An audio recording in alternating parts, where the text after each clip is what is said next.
Bonjour tout le monde, et bienvenue à cette capsule sur le chapitre 1. Donc dans cette première capsule, je me propose de faire un court survol du chapitre 1 qui en fait est un chapitre de révision.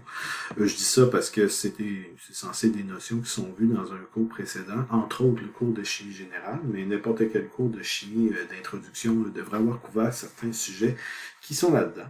Vous allez voir aussi que dans les exercices qui sont à faire, c'est pas toutes les sections qui sont touchées, donc je vais aller vraiment à l'essentiel avec vous, puis vous mentionner qu'est-ce qui est important de bien pratiquer pour le cours de chimie organique et non pas tomber dans des exercices là, qui ne seront pas nécessairement utiles. Donc, justement, le chapitre 1, en fait, recommence assez loin et commence avec la composition de l'atome, avec les protons, les neutrons, et ainsi de suite. Vous comprendrez bien que le but du cours ici, c'est pas de refaire la structure atomique au complet. Ce qui fait que les sections 1.1, je vais vous inviter là, à la parcourir des yeux dans votre volume, mais il n'y aura pas d'exercice dessus en tant que tel. Donc, c'est peut-être juste pour vous rafraîchir la mémoire, vous remettre dans le bain du vocabulaire de la chimie, mais il n'y aura pas d'exercice là-dessus. Tout comme la section 1.2, on repart ici là, dans l'idée de la configuration électronique, la représentation des électrons autour d'un atome dans les différentes orbitales. C'est pas quelque chose qui va être essentiel à maîtriser. Donc, si vous avez une plus ou moins bonne mémoire des configurations électroniques, ou vous n'avez tout simplement peut-être j'ai jamais fait ça, c'est pas bien grave, là.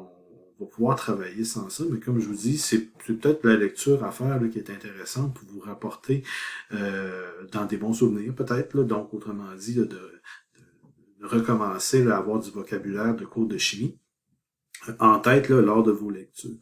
Donc, pour ce qui est de section 1.1, 1.2, on parlera pas là des configurations électroniques. Je ne demande pas d'exercice là-dessus. Justement, là, d'ailleurs, on parle ici des électrons périphériques, qu'on appelle aussi des électrons de valence. Vous pouvez les déterminer d'une autre façon que par les configurations électroniques, mais vous avez ici une représentation du nombre d'électrons de valence des éléments de la première, pas de la première, de la deuxième ligne du tableau périodique, je m'excuse. Comme quoi, là, en fait, le nombre d'électrons de valence, là, c'est le numéro de la colonne, là, si on exclut les 10 colonnes du centre du tableau périodique. Donc, vous avez ici là, une représentation qu'on dit de Lewis là, des électrons de valence. En fait, ce qui va être plus important arrive un peu plus tard. Là. Ici, vous avez aussi dans la section 1.3, c'est plus de la lecture, là, comme quoi on vous rappelle là, des notions au niveau de la structure des atomes, de la taille des atomes, des énergies de d'ionisation, et ainsi de suite. C'est pas des choses qu'on va utiliser beaucoup. Fait, comme je vous dis, le volume recommence un peu plus loin que ce qu'on souhaiterait là, dans un cours de chimie organique. C'est juste que je vais vous en avertir ici. Je vous dirais que dans cette section-là, il y a peut-être une sous-section qui est intéressante, c'est le rappel de la propriété qui s'appelle l'électronégativité. L'électronégativité, c'est la capacité d'un atome à attirer un nuage électronique de son côté dans des liaisons chimiques de type covalente. Donc à ce moment-là, c'est assez important en chimie organique parce que vous allez voir que les atomes qui sont électronégatifs vont être à la base là, d'un phénomène qui s'appelle la polarité et qui va avoir une bonne importance quand même en chimie organique. Donc, vous allez voir que les principaux atomes qu'on va utiliser quand on fait de la chimie organique se retrouvent ici. Vous allez avoir le carbone, l'azote, l'oxygène. Le fluor n'est pas souvent là, mais le chlore, le brome et l'iode vont être présents aussi. Et dans ces atomes-là, je vous dirais que l'atome d'azote, l'atome d'oxygène, de chlore, de brome et d'iode vont être des atomes qui sont présents et qui vont être qu'on appelle des atomes électronégatifs. Donc surtout azote et oxygène vont avoir des électronégativités élevées. Donc leur présence sur une molécule va normalement être un gage de une bonne possibilité de polarité sur la structure. Donc, on verra là en chimie organique que la polarité, c'est le nœud de la guerre, en fait. Là, c'est le nerf de la guerre, pardon. C'est avec cette propriété-là qu'on va être capable de déterminer les sites réactifs d'une molécule. Donc, ces atomes-là vont souvent être liés à des des atomes de carbone, et c'est la différence d'électronégativité entre ces atomes qui va faire justement une liaison qu'on appelle une liaison covalente polaire, et qui va générer des sites réactifs, soit positifs ou négatifs, sur la molécule en tant que telle. Donc c'est de cette façon-là qu'on va être capable éventuellement de faire des modifications au niveau des liaisons d'une molécule. Donc comme je vous dis, pour ce qui est du début de ce chapitre, l'électronégativité, c'est probablement la propriété qui est la plus importante à vous remémorer ou à explorer pour la première fois peut-être, là. Mais c'est celle-ci là, qui est la plus importante selon moi. Ce qui nous amène justement là à parler de la molécule en tant que telle. On va parler des propriétés de la molécule dans ce chapitre-là au niveau de la structure et de la polarité. Et par exemple, la polarité va avoir un bon impact. En chimie organique, la possibilité de faire la solubilisation dans l'eau est au cœur de beaucoup de manipulations en laboratoire. Donc nous, malheureusement, on n'en fera pas là, de labo, mais la solubilité dans l'eau ou non va nous donner beaucoup de possibilités là, pour, entre autres, isoler et purifier des molécules en laboratoire. Donc, la connaissance de la structure par rapport à la polarité, la solubilité dans l'eau, c'est quelque chose d'important en chimie organique. Donc, ce qu'on dit là-dedans, c'est que l'eau dissout facilement les substances ioniques et les substances polaires. Donc, justement, la capacité de reconnaître les liaisons covalentes polaires, comme c'est écrit ici, ça va être quelque chose d'important parce qu'on va être capable de dire que c'est soluble dans l'eau, entre autres. Donc, les composés qui sont non polaires, la plupart du temps, les composés qui sont non polaires sont faits de carbone et hydrogène seulement. Bien, ils vont être à peu près impossibles de solubiliser dans l'eau. Un bel exemple de ceci, c'est que l'huile, quand on prend de l'huile végétale, de l'huile d'olive, quelque chose du genre, bien, c'est des composés qui sont non polaires et vous avez probablement déjà remarqué que de l'huile, ça ne se mélange pas avec l'eau. Ce sont deux liquides qui vont être comme séparés, là, et l'huile, d'habitude, va flotter sur l'eau. Donc, ça va être ici un bel exemple de différence de polarité qui fait que les solubilités ne sont pas bonnes. Quand on regarde ici, dans le chapitre, la section 1.5, on parle des liaisons intramoléculaires. En fait, on fait la différence entre trois situations. En chimie organique, on s'intéresse à deux de ces trois situations-là, je vous dirais. Là. Si on a je peux même vous montrer une image là, que vous avez ici. En fait, les trois situations sont montrées ici. Vous avez ici ce qu'on appelle un composé ionique. Donc, lorsque la différence d'électronégativité est très grande entre deux atomes, ici, on dit que la différence d'électronégativité doit être plus grande que 1.7, là. Donc, vous prenez le tableau des électronégativités de Pauling pour pouvoir faire ça. Bien, vous avez ici ce qu'on appelle un composé ionique qui va former justement des ions, qui sont des boules chargées plus et moins, et qui ont une bonne tendance à se solubiliser dans l'eau. Mais pour ce qui est de la chimie organique, sont de peu d'intérêt, puisque la chimie organique est une chimie qui se concentre habituellement sur les composés covalents.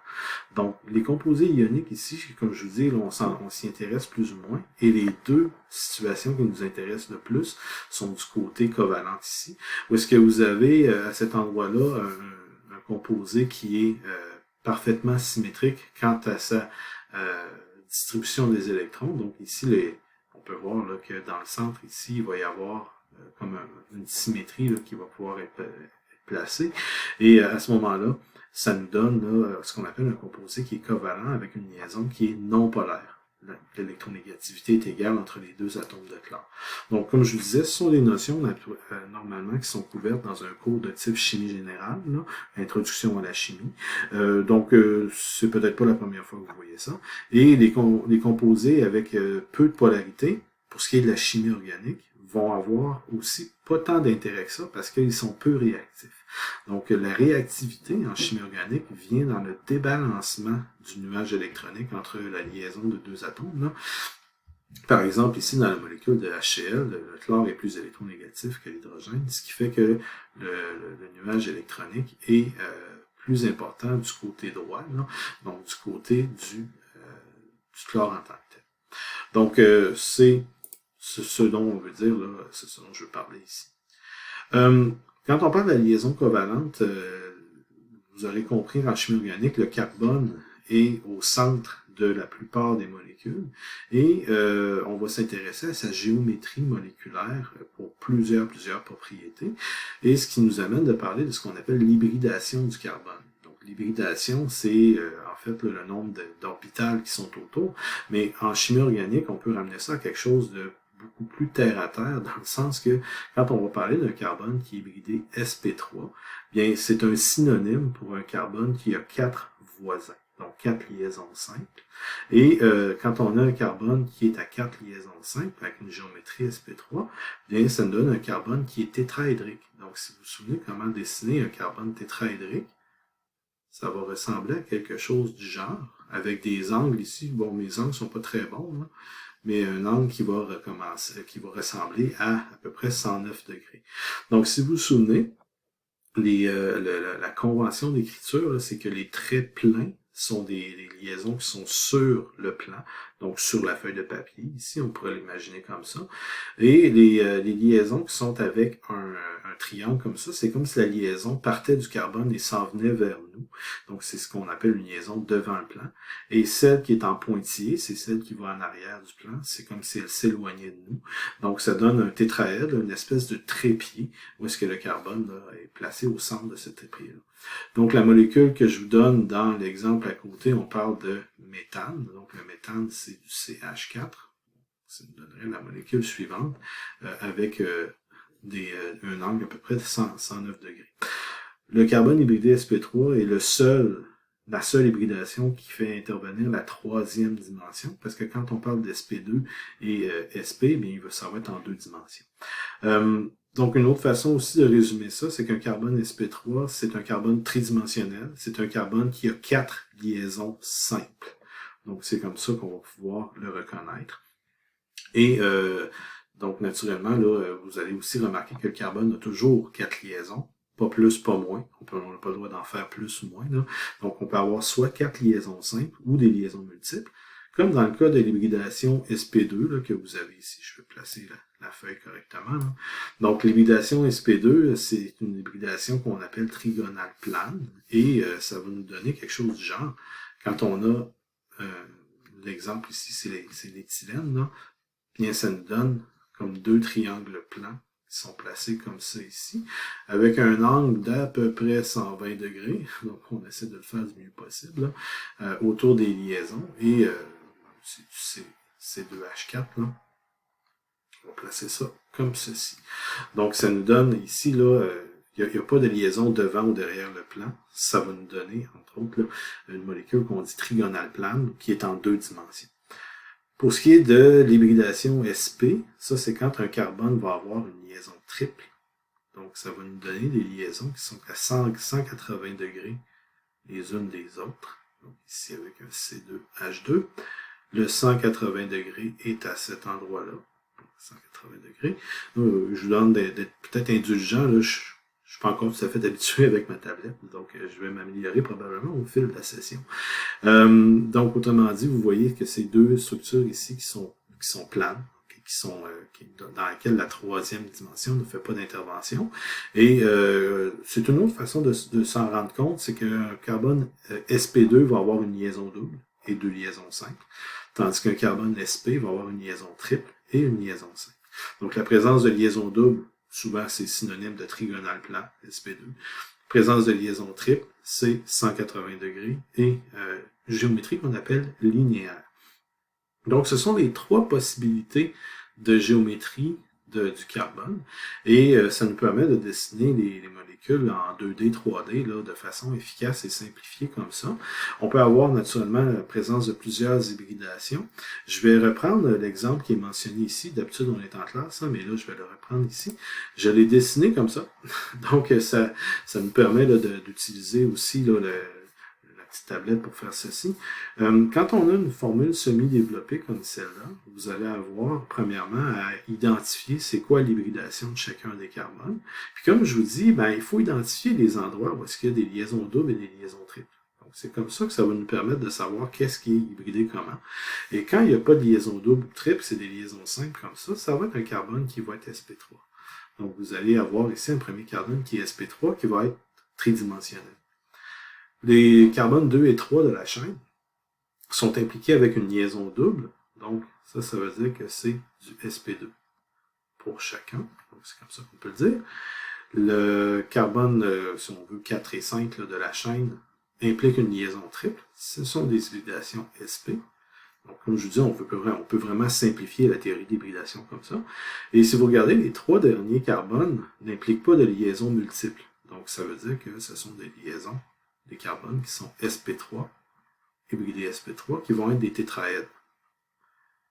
Donc, à ce moment-là, avec ces hybridations-là, on a une meilleure idée de comment dessiner notre molécule. Et ça me permet aussi de vous montrer un truc. Là. Quand on a une chaîne de carbone comme ça, on va utiliser ce que j'appelle le truc du zigzag. Là. Donc, on va dessiner une molécule là, de façon comme un zigzag comme ça.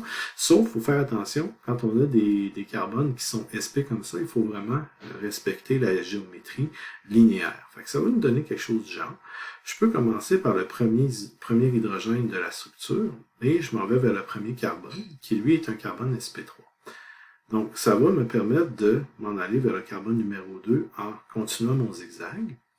Entre le carbone 2 et 3, j'ai une liaison double. Donc, je la dessine. Je continue comme ça. Ensuite de ça, je m'en vais vers le carbone 4. Et là, c'est ici qu'il faut faire attention. Le carbone 4 est un carbone sp. Donc, ça veut dire que la géométrie doit être linéaire. Je dois continuer à aller dans le sens de la liaison qui est là. Dans le sens que je dois m'assurer d'avoir un 180 à ces deux endroits-là. Donc, c'est du 180 degrés aux deux endroits. Là. Et il faut que je continue ma ligne droite comme ça pour que la géométrie linéaire soit respectée. Ce qu'on va remarquer, c'est que quand on a une liaison triple, ça nous donne toujours l'idée qu'il y a 4 carbones en ligne, un en arrière de l'autre, parce que la liaison centrale doit respecter un 180 degrés de chaque côté. Donc, c'est comme ça qu'on peut dessiner notre squelette. Pour ce qui est des autres carbones, ce sont des carbones sp3.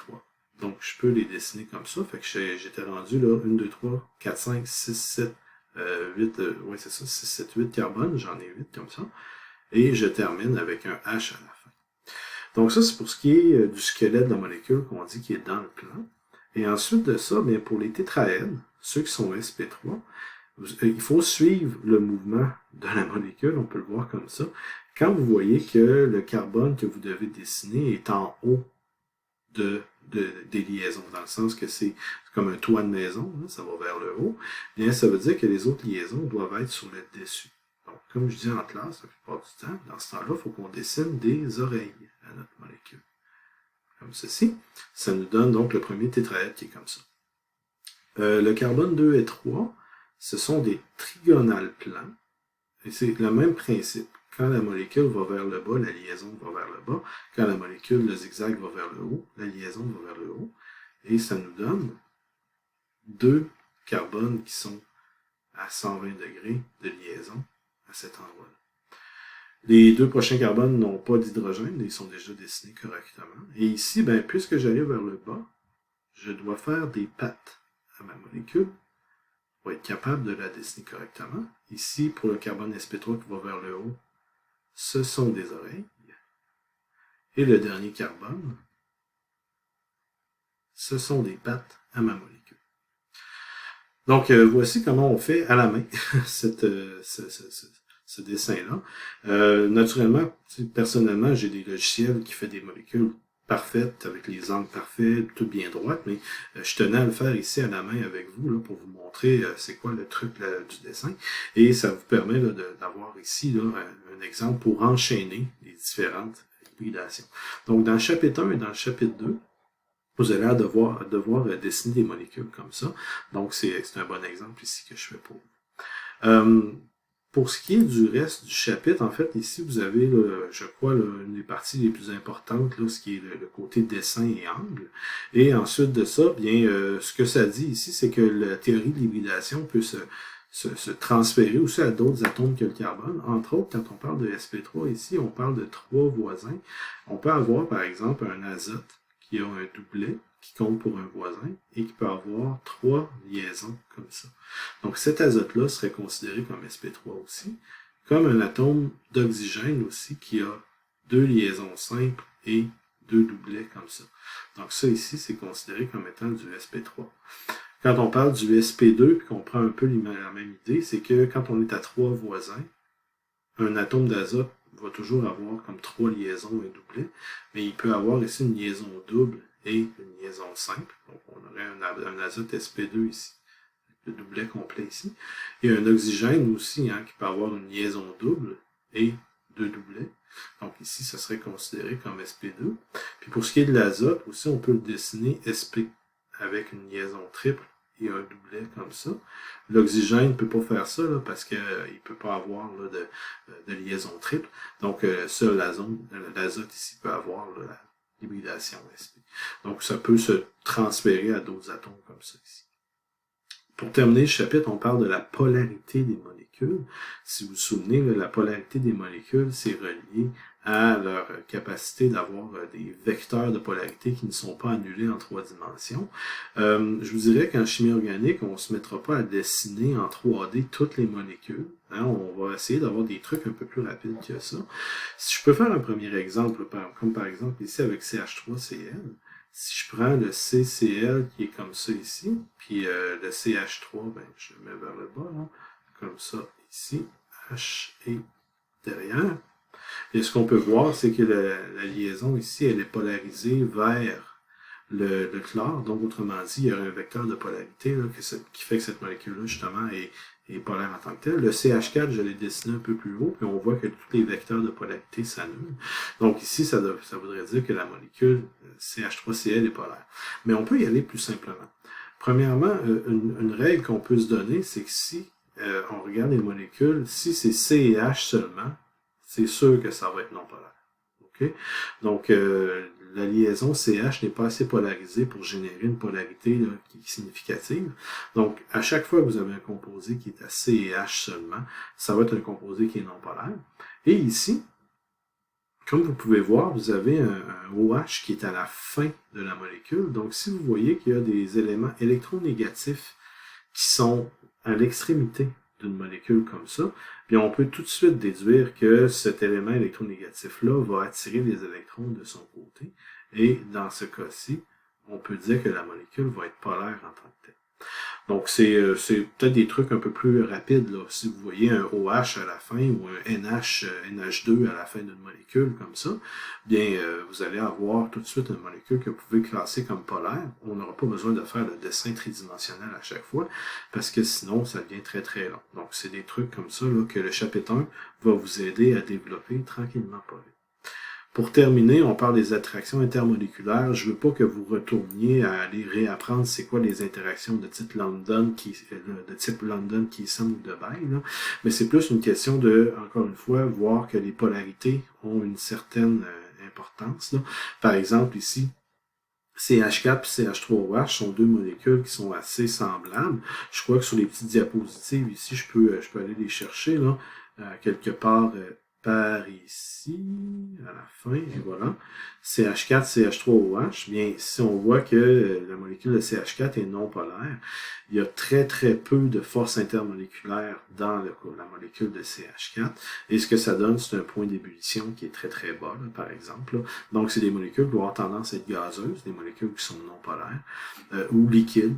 Ça va dépendre. Là. Mais les molécules qui sont polarisées vont avoir des points d'ébullition beaucoup plus élevés à cause de la polarité entre le C et le O ici, là, la différence c'est CH3OH. Là. Si je reviens par exemple là, sur mon fichier Word ici, le CH3OH, en fait, c'est que vous allez avoir un CH3 comme ça ici, et vous allez avoir un OH après. Il y a la liaison CO va être très très polarisée. Donc, ça va vous donner une polarité marquée à cet endroit-là. Cette molécule-là est très polaire. Donc, vous allez voir que la polarité va donner comme plusieurs conclusions, là.